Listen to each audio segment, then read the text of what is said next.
कारण गोलंदाजी ट्रॅकवर गोलंदाज बघतोय सुशील. पहिला चेंडू ऑन साइडला केलाय टर्न, परंतु इथं नशिबाने दिली साथ. पहिला चेंडू आतमध्ये तोषक आपल्याला पाहायला मिळणार आहे. सज्ज झालाय सुशील, यावेळी तयार झाला रिव्हर्स शॉटच्या फटक्याला. याच्यावर दमदार धडाकेबाज झालाय शानदार बंटी पाटील चषक. षटकार चौकार. ची ताकद संकटापेक्षा मोठी असते.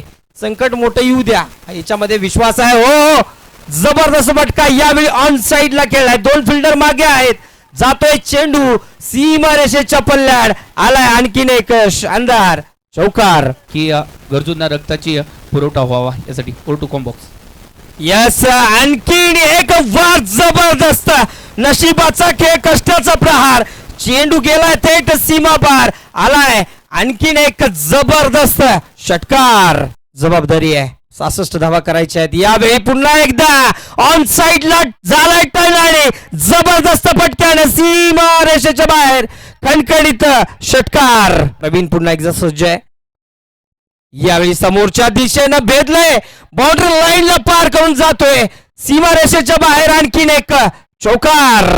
अर्जित नावामध्ये जीत आहे, हारणं मंजूर नाहीये.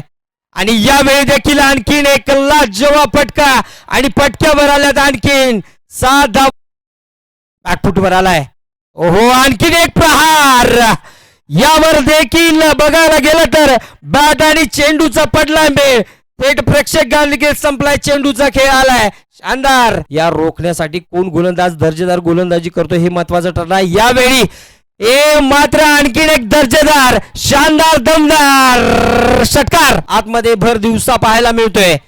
यावेळी देखील समोरच्या दिशेनं चेंडू टोलवला गेला. डीप मधून प्रोटेक्शन जरूर आले. सिंगल वर या ठिकाणी समाधान मानतोय. माहिती आहे स्ट्राईक रोटेट करून साईडला बघितलं तर महालक्ष्मी संघाकडून ओहो जबरदस्त वार.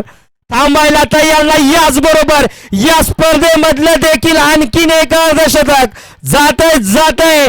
अर्थातच अर्जित याच्या बॅट मधून. क्या बात है अर्जित, तेरा नाम ही काफी है. जबरदस्त बॅटिंग, प्रतिवार षटकार आणि त्याच्या बरोबरच 15 मध्ये 52 बनवून हा देखील अजून मैदानाच्या आतमध्ये धावांचा पाऊस आणि पावसामध्येच ऊन पाडलं.